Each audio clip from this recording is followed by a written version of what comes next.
Hi எல்லோருக்கும் வணக்கம். Bigg Boss season 9 Tamil. So இந்த வீடியோவில் நம்ம நேற்று 24/7 லைவ் ஸ்ட்ரீமில் என்ன நடந்துச்சு அப்படிங்கிறத பற்றி கண்டிப்பாக டிஸ்கஸ் பண்ண போகிறோம். ஸோ வீடியோக்குள்ளே போகிறதுக்கு முன்னாடி நம்ம சேனலுக்கு நீங்கள் புதுசாக இருந்தீங்கன்னா கண்டிப்பாக சப்ஸ்கிரைப் பண்ணிக்கோங்க. வீடியோ மறக்காமல் ஒரு லைக் பண்ணிக்கோங்க. இப்போ நம்ம வீடியோக்குள்ளே போகலாம். ஸோ நேற்று நடந்த முக்கியமான 2 நிகழ்வுகள் அப்படிங்கிறத நம்ம கண்டிப்பாக சொல்லி ஆகணும். ஒன்று வந்து பார்த்தீங்கன்னா கன்ஃபெஷன் ரூமில் நடந்த அதிர்ச்சி சம்பவம். அதுக்கடுத்து பிக் பாஸ் வந்து பார்த்தீங்கன்னா கமருதீனை சேவ் பண்ணுறதுக்கு இவ்வளோ எச்சத்தனம் பண்ணுவாங்களா அப்படிங்கிறது தான் இந்த வீடியோவில் ஃபுல்லாக பார்க்க போகிறோம். அது மட்டும் இல்லாமல் கமருதீன், பார்வதி நேற்று நைட் வந்து பேசினாங்க. அவங்க என்ன பேசினாங்க, அது தெளிவாக வந்துச்சா, மக்கள்கிட்ட போய் சேர்ந்துச்சா? அது மட்டும் இல்லாமல் இவங்க பற்றி அரோரா, சுவிக்ஷா, சபரி பேசினது, கானா வினோத்தும், திவ்யாவும் இவங்களை பற்றி பேசினது, இதுதான் நேற்று லைவில் ரொம்ப ஹைலைட்டான ஒரு விஷயமா வந்து பார்க்கப்படுது. ஸோ என்னை பொறுத்த வரைக்கும் இந்த கமருதீன் அப்படின்றவன் வந்து பார்த்தீங்கன்னா இவ்வளோ பெரிய மேனிப்புலேட்டராக இருப்பான் அப்படிங்கிறத நான் கொஞ்சம் கூட எதிர்பார்க்கல. அந்த மாதிரி தான் பல சம்பவங்கள் இந்த லைவ் ஸ்ட்ரீமில் நேற்று நடந்துச்சு அப்படிங்கிறது தான். ஸோ ஒன்று ஒன்றா உங்களுக்கு ஃபுல்லாக எக்ஸ்பிளைன் பண்ணுறேன். ஏன்னா அப்போ தான் வந்து உங்களுக்கு புரியும். சரியா? ஸோ எல்லாருமே நேற்று தூங்கிட்டாங்க. வெறும் கமருதீன் அண்ட் பார்வதி மட்டும் தான் முழிச்சிருந்தாங்க. மிச்சம் யாருமே காட்டல. ஓகே. ஸோ ஏன் இது திடீர்னு வந்து கட் பண்ணாங்க லைவ் அப்படிங்கிறது எல்லாருடைய கேள்வியும். ஏன்னா எனக்கும் அப்படி தான் இருந்துச்சு. ஏன்னா அங்கே பேசிகிட்டு இருக்காங்க, அப்போ வந்து லைவ் கட்டு ஸ்ட்ரைட்டாக வந்து அரோரா தூங்குறதையும், சுபிக்ஷா தூங்குறதையும், சபரி தூங்குறதையும் தான் காட்டிகிட்டு இருக்காங்க. அதுக்கடுத்து லைவில் என்ன நடந்துச்சு அப்படிங்கிறது தெரில. கிட்டத்தட்ட அப்படியே கட்டு. ஸோ விஜய் டிவி கமருதீனை சேவ் பண்ணுறதுக்கு என்னென்னலாம் செய்கிறாங்க அப்படிங்கிறது க்ளீனாகவே தெரிஞ்சிருச்சு. இதில் என்ன தகவல் அப்படின்னா, நம்ம கமருதீனை வந்து கன்ஃபெஷன் ரூமுக்கு கூப்பிட்டு வச்சு பிக் பாஸ் வந்து பார்த்தீங்கன்னா அட்வைஸ் பண்ணியிருக்காரு. இந்த மாதிரி இதை பேட்சப் பண்ணி முடிச்சிருங்க அப்படின்னு சொல்லிட்டு. அதுக்கடுத்து தான் அவன் வந்து பார்த்தீங்கன்னா சேரை போட்டு உட்காந்து பேட்சப் பண்ணுறதுக்கு வரான் அப்படிங்கிற மாதிரி தெரியுது. அது மட்டும் இல்லாமல் ஆடியோ பேசிகிட்டு இருக்கும்போது கட் ஆகிடுச்சு. என்னடா இப்படிலாம் உங்கள் சேனல் ப்ராடக்டை காப்பாற்றுறதுக்கு நீங்கள் அதுக்கு உள்ள விளக்கு எடுத்துகிட்டு போய் விளக்கு பிடிக்கலாம் அப்படின்ற மாதிரி தான் இருந்துச்சு. அந்த மாதிரி சம்பவங்கள் நேற்று லைவில் என்னென்னலாம் நடந்துச்சு அப்படின்னு சொல்லி பார்த்தீங்கன்னா நம்ம கண்டிப்பாக டிஸ்கஸ் பண்ண போகிறோம். சரியா? திடீர்னு வந்து கமருதீன் பாத்திரம் கழுவிட்டு இருக்க பார்வதி கிட்ட வந்து பேசுகிறான். அப்போ பார்வதி வந்து கொஞ்சம் ஒதுங்கி தான் போயிட போகிறாங்க. ஏய் இப்போல்லாம் பேச முடியாதுனால அப்படின்னு சொல்கிறாங்க. பட் இருந்தாலும் நீ நல்லா கவனிச்சிங்கன்னா அந்த பொடி எடுத்துகிட்டு போய் போட்டாங்க தெரியுமா மூஞ்சில், ஒயிட் எடுத்து போட்டாங்கல்ல, அது வந்து பார்வதி பண்ண பெரிய மிஸ்டேக். ஏன்னா அது பண்ணதுனால தான் இந்த மூதையை வந்து பேச வரான். அது பண்ணாமல் இருந்திருக்கணும். அது பண்ணி பெரிய தப்பு வந்து பார்வதி பண்ணிடுச்சு. இந்த எபிசோடில் நீங்கள் பார்த்துருப்பீங்க. மிளகா பொடி எடுத்து எப்படி போடணும், மூஞ்சில் போடணுன்ற மாதிரி வடிவேல் காமெடி மாதிரி போட்டு விட்டுருச்சு. அது விக்ரம் வந்து ஒரு எச்சரித்தான். இந்த மாதிரி எதுக்கு நீ பண்ணுற, பேசுறதுக்கு வெயிட் பண்ணிட்டு இருக்கோம், ஏன் இப்படி பண்ணுறேன்ட்டு. இப்போ கூட என்ன சொல்கிறாங்கன்னா, நீ சும்மா பேசிட்டு விக்ரம் இப்போ கூட பேசிகிட்டு இருக்கும்போது சொன்னான். அதாவது கமருதீனும் பார்வதியும் பேச ஆரம்பிக்கிறப்போ வந்து கொஞ்சம் ட்ரை பண்ணான். அப்போ சாமம் வலிக்கிட்டு இருக்கும்போது பேச முடியாதுன்ட்டாங்க. உடனே போயிட்டான். போன பிறகு விக்ரம் வந்தான். விக்ரம் வந்துட்டு இங்கே பாரு, எதுனாலும் நாளைக்கு பேசுகிறேன்னு சொல்லிடு, பேசாத நீ அப்படின்னு சொல்லிட்டான். ஸோ அதனால் பார்வதி கொஞ்சம் தெளிவாயிடுச்சு இது சொன்ன உடனே. சரி அவன் போன பிறகு திருப்பி வரான். சரி திருப்பி வந்து பார்த்தீங்கன்னா வந்து சும்மா நார்மலாக பேசிகிட்டு இருந்தால் அப்புறம் சேரை போட்டு உட்காந்துட்டான். சேரை போட்டு உட்காந்துட்டு, பார்வதி நீ என்ன பார்வதி இப்படி பண்ணிகிட்டு இருக்க, எனக்கு உனக்கு தெரியும்ல நான் வீக்கெண்ட் வரைக்கும் நல்லா தான் இருந்தேன், அதுக்கு மேலே எனக்கு வந்து கொஞ்சம் ஒரு மாதிரி ஆகிடுச்சு, ஏன்னா பேட் டச்சுன்னு சொல்லி திருப்பியும் டேய் மறுபடியும் இருந்தா அப்படின்ற மாதிரி இருந்துச்சு. பேட் டச் வந்து நான் சொன்னது வந்து மிக மிக தவறான ஒரு செயல் தான். அது நீ சொன்னதை என்னால் ஏற்றுக்க முடியல. நீ அப்படி தானே சொன்ன, வாட்டர்மெலன் வந்து சொன்னது அது என்னால் ஏற்றுக்க முடியலன்னு. இங்கே பாடுறா, நான் திருப்பிலாம் எக்ஸ்பிளைன் பண்ண முடியாது. எனக்கு நீ இவ்வளோ தூரம் கேவலப்படுத்தி என்கிட்ட வந்து பண்ணிட்ட, இப்போ உட்காந்து எந்த மூஞ்சியில் எந்த முகரக்கட்டையோட என்கிட்ட வந்து உட்காந்து பேசுகிறேன் அப்படின்னு சொல்லி அந்த பொண்ணு வந்து கேட்குது. அதுக்கு உடனே வந்து பார்த்தீங்கன்னா, இங்கே பாரு சாரிதான் பார்வதி, எனக்கு புரியுது பார்வதி, பட் இருந்தாலும் நீ என்னால் மன்னிக்கணும், இப்போ பேசுகிறது மட்டும் கொஞ்சம் கேட்டுறேன், எனக்கு எதனால் வந்து கோவம் வந்துச்சுன்னு சொல்லிட்டு. சரிடா எனக்கு அதில் பேச இன்ட்ரெஸ்ட் இல்லைங்குது அந்த பிள்ளை. இல்லை நான் சொல்கிறத கேளு, அதாவது நீ வந்து நம்ம வீக்கெண்ட் வரைக்கும் நல்லா இருந்தோமா, அதுக்கடுத்து தான் வந்து ஒன்று ஒன்றா வச்சோம்.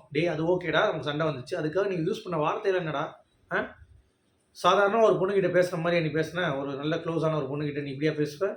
எவ்வளோ கேவலமான வார்த்தை, என்னை வந்து எவ்வளோ கேரக்டர் அசாசினேட் பண்ண, என்னை எவ்வளோ தூரம் கீழே இறக்கி பேசினேன், அதெல்லாம் ஞாபகம் இருக்கா இல்லையா உனக்கு? எவ்வளோ தூரம் என்னை வந்து காயப்படுத்தியிருக்க, இப்போ வந்து அசால்ட்டாக நீ வந்து பேச உட்காந்துருக்கு, எப்படி அது புரியல அப்படின்னு சொல்கிறான். இல்லடி நான் வந்து எதனால் சொல்கிறேன் அப்படின்னா, சாண்ட்ரா தான் உள்ளே வந்து கெடுத்து விட்டாங்கன்னு தோணுச்சு எனக்கு. ஏன்னா நானும் நீ பேசிட்டு தான் இருந்தேன் ஒழுங்காக, எவ்வளோ சண்டை வந்துருக்கும் இதுக்கு மேலே, நான் எவ்வளோ பேசியிருக்கேன் உங்ககிட்ட, ஆனால் நீ வந்து என்கிட்ட பேசிடுவேன், பட் இந்த வட்டம் நீ பேசாததுக்கு காரணம் வந்து சாண்ட்ரா தான் அப்படிங்கிறது எனக்கு தெரிஞ்சிருச்சு. ஸோ கில்லர் காயின் அந்த டாஸ்க் இருக்குல்ல, ஒரு டாஸ்கில் அந்த கோல்டன் பால் எடுக்கிறதுல என்ன நீ அட்டாக் பண்ணுற, அது வந்து சாண்ட்ரா சொல்லி தான் பண்ணுறேன்னு எனக்கு தோணிடுச்சு, அதனால தான் நான் பண்ணேன்னொடனே, நான் எதுக்கு நான் சாண்ட்ரா சொல்லி பண்ணணும், ஒரு கேமாக நீ ஆடும்போது அப்போ எனக்கு எவ்வளோ வலிச்சிருக்கும், கரெக்டு தானே? இப்போ நான் ஆடும்போது உனக்கு எப்படி இருக்குது, இதை தான் நீ எனக்கு பண்ண, கடைசி வயசில் வந்து அடிச்சல அந்த மாதிரி நான் அடித்தேன், உனக்கு ஏன் இவ்வளோ கோவம் வருது? இல்லை எனக்கு நீ இப்படி பண்ணது இல்லையா? அப்போ நான் விளையாடாமல் இருக்கணும், நீ மட்டும் விளையாண்டுருக்கணுமா? அப்படின்ற மாதிரி நறுக்குன்னு கேட்குறான். அவன்கிட்ட பதிலே இல்லை அதுக்கு. இல்லை பாரதி அப்படி சொல்ல வரல, சாண்ட்ரா தான் உன்னை வந்து மேனிபுலேட் பண்ணுறான்னு நினச்சேன் அப்படின்னு சொன்னோடனே, சாண்ட்ராலாம் ஒரு விஷயம் பேசலை, அவங்களுக்கு இது சம்மந்தம் இல்லை அப்படின்றாங்க. சரி எனக்கு என்ன தோணுச்சுன்னா, உனக்கு வெளியே பாய் ஃப்ரெண்ட் இருக்காங்கன்னு தோணுச்சு, அது வேறு. ஏன்னா இப்போ உங்கள் ஃபேமிலி வேறு வந்துட்டு இப்போ வந்து கேட்டாங்கன்னா எனக்கு என்னன்னே புரியல. ஏன்னா நான் வந்து ஓரளவுக்கு வந்து ஓகே அப்படின்னு சொன்னால் கூட உங்கள் அண்ணன் வராருன்ன, உங்கள் அக்கா வராருன்ன, உங்கள் அம்மா வராங்கன்னு எனக்கு பயந்துட்டேன். அது மட்டும் இல்லை நீ வெளியே ஒரு ஆள் இருக்குன்னு சொல்லிட்டு இருந்தேன், அதனால தான் நான் கொஞ்சம் தயங்கிட்டே இருந்தேன் உங்ககிட்ட பேசுகிறதுக்கு. அதுக்காக நீ இல்லைன்னு சொன்னால் நானே வந்தேன். நீ என்ன யோசிச்சு பாரு, நம்ம சண்டை போட்டால் எப்படி நம்ம பேசிடுவோம், திருப்பி டச்சில் வந்து இருந்துருவோம். பட் இப்போ ஏன் நம்ம வந்து பேச மாட்டோம்? அது நீ யோசிச்சு பார்த்தியா, உன் மேலே நான் எவ்வளோ கேர் வச்சுருக்கேன், அஃபெக்ஷன். டேய் எல்லாம் நீ வச்சுருக்க, ஆனால் ஒரு பொண்ணை நீ எவ்வளோ கேவலப்படுத்திட்டு பேசிட்ட, அதெல்லாம் உனக்கு கூச்சமா இல்லையா அப்படின்ற மாதிரி கேட்கும்போது அவன் என்ன சொல்கிறான், ஒரு கட்டத்துக்கு மேலே சரி ஓகே நீ பேசலான்னு பேசலான்னு சொல்லி, பட் இந்த ஒரு விஷயம் என்ன கேளு, நான் உன் காலில் கூட விழுறேன், நான் உன் காலை கூட பிடிக்கிறேன், எனக்கு அதை பற்றி ஒரு சூடு சொரணே கிடையாது, உன் காலை கூட நான் பிடிச்சி உன் காலில் கூட நான் விழுறேன் அப்படிங்கிற மாதிரி சொன்னோடனே ஆடியோ கட் பண்ணிட்டாங்க. அடுத்து அவங்க என்ன பேசுனாங்க அப்படிங்கிறதே வரல. நீ என்ன தான் பேசு, அது நான் அவன்கிட்ட பேசுறதுக்கு நான் விருப்பமே படலை கமருதீன், எனக்கு நீ தேவையில்லை கமருதீன், இதனால் நம்ம வெளியே போய் பார்த்துக்கலாம், இங்கே நான் பேச விரும்பலை, ஏன்னா நீ உண்மையாக இல்லை, நீ பேசுறது எதுவுமே எனக்கு வந்து உண்மையாக ஃபீல் ஆகலை அப்படிங்கிறத ஓப்பனாகவே சொல்லிட்டான். இல்லை நான் அப்படின்னு சொல்லிட்டு ஏதோ பேசிகிட்டு இருக்காங்க, கட் ஆகிடுச்சு. ஸோ என்ன நடந்திருக்கு அப்படின்னா, பாரதி கிட்ட ட்ரை பண்ணி திருப்பி மேனிபுலேட் பண்ணுறதுக்கு ட்ரை பண்ணியிருக்கான் இந்த கமருதீன். ஆனால் பாரதி கொஞ்சம் தெளிவாயிட்டு, நீ எதுனாலும் நாளைக்கு வந்து நம்ம பேசிக்கலாம், இப்போ எனக்கு பேச இன்ட்ரெஸ்ட் இல்லை, எனக்கு இவ்வளோ தான், ஏன்னா நீ ஹர்ட் பண்ணிட்ட, எனக்கு இப்போலாம் ட்ரீம்லாம் வந்து பேச முடியாதனால எனக்கு ரொம்ப ஹர்ட் பண்ணிட்டேன், எனக்கு ரொம்ப கஷ்டமாக இருக்குது, எனக்கு யாருமே இந்த மாதிரி பண்ணதில்லை, அப்போ என்ன பண்ணி யோசிக்க மாட்டேன், நான் மட்டும் இப்படி, நானும் எவ்வளோ பெரிய நல்ல பையன் தெரியுமா, இந்த மாதிரி அவனுக்கு சர்டிஃபிகேட் கொடுத்துக்கிறான். டேய் டேய் டேய் நீலாம் யாரா அப்படிங்கிறது எல்லாத்துக்குமே தெரியும், ஆனால் எப்படி ஒரு மேனிபுலேஷன் தெரியுமா, பார்வதி இவன் பண்ணும் தப்பே பண்ணாத மாதிரி, இவன் சாதாரண தப்பு பண்ணிட்டு ஒன்றை மன்னிப்பு கேட்குற மாதிரி அப்படி வந்து பார்வதியை நம்ப வைக்கிறான். டேய் இது எதனால் இவங்க பேட்சப் ஆகுதுன்னா, கன்ஃபர்ஷன் ரூமில் வந்து பார்த்தீங்கன்னா பிக் பாஸ் வந்து கூப்பிட்டு சொல்லியிருக்காராம், அதனால தான் இந்த முதலை வந்து பண்ணிகிட்டு இருக்கேன். இந்த வாரம் ஹெல்மெட் பண்ணிடுவாங்க டொமஸ்டிக் வயலன்ஸ்னு சொல்லிட்டு, விக்ரம் பேசிட்டு இருந்தாலும் டிவின்ட்டு டொமஸ்டிக் வயலன்ஸ்ன்ட்டு, அதில் வந்து எடுத்து போடலான்னு பார்த்தாங்க. பட் ஆனால் இப்போ இவன் ஸ்மார்ட்டாக உள்ளே வந்து உட்காந்துனா ஆடியோ கட் பண்ணிட்டாங்க. ஸோ தாஜா பண்ணிவிட்டு அப்படியே வந்து நாளைக்கு நியூ இயரில் ஜாலியாக இருந்துட்டு வீக்கெண்டில் எதுவும் கேட்காம போயிடுவாங்கன்னு நினைக்கிறேன். அநியாயமாக இருக்கடா அப்படின்ற மாதிரி இருக்குது. இன்னொரு பக்கம் ஆடியோ வேறு கட் ஆகிடுச்சு லைவில், அது வேறு என்ன நடந்துச்சுங்கிறது தெரில. இன்னொரு பக்கம் கானா வினோத்தும் நம்ம திவ்யாவும் வந்து பேசிகிட்டு இருக்கிறப்ப, இவங்க இப்போ தான் நல்லா தான் பேசுகிறாங்க, திடீர்னு நாளைக்கு தான் சண்டை போடுவாங்க அப்படின்ற மாதிரி அவங்களும் நினைக்கிறாங்க. சரியா, அது மட்டும் இல்லாமல் இன்னொரு விஷயம் நடக்குது. நம்ம சபரி, சாண்ட்ரா, சாரி அரோரா மற்றும் சுபிக்ஷா அந்த 3 பேர் பேசும்போது என்ன திருப்பி பேசுகிறாங்கன்னொடனே, இல்லை ஜென்ரலாக பேசிகிட்டு இருக்காங்க, பட் பார்வதி கொஞ்சம் ஒதுங்கி தான் பேசிகிட்டு இருக்கா, ஜஸ்ட் நாளைக்கு தான் பேசணும்னு சொல்லிட்டு இருக்கா அப்படின்னு சொன்னோடனே, அப்படியான்னு சொல்லிட்டு அரோராவும் சுபிக்ஷாவும் பேசிக்கிறாங்க. என்ன அப்படின்னா, பார்வதி வந்து இந்த விஷயத்தில் என்னன்னே தெரியல, யார் நம்புறதுன்னா 2க்கும் ஒன்றுக்கும் சாதிச்சது இல்லை. இன்னொன்று சண்டைக்காரங்க காலில் விழுறதுக்கு, அது சாட்சிக்காரங்க காலில் விழுறதுக்கு சண்டைக்காரங்க காலில் விழுந்துலான்னு சொல்லிட்டு கமருதீன் பண்ணுறான் அப்படின்னு சொல்லிட்டு கரோரான்னு சொல்லுது.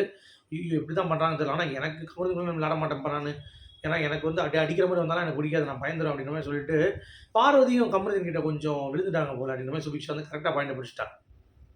ஏன்னா பார்வை வந்து கமருதீன் கிட்ட பழைய பார்வை வந்து இருக்க மாட்டுறாங்க அப்படிங்கிறத பிடிக்கும்போது, ஆமாம் கரெக்டு தான், ஐயோ ஆனால் இந்த மாதிரி ஒரு ரிலேஷன்ஷிப் நான் பார்த்ததே இல்லைப்பா, இவ்வளோ சண்டை போடுற மாதிரி அப்படின்ற மாதிரி எனக்குலாம் வந்து பயமாக இருக்க மாதிரி பேசுறதுன்னு சொல்லிட்டு அரோரா அங்கிட்டு ஃபீல் பண்ணிட்டு இருக்கு. இவ்வளோ தான் நடந்துச்சு கைஸ். ஸோ நீங்கள் என்ன நினைக்கிறீங்கன்னு சொல்லுங்கள். மீண்டும் சந்திப்போம்.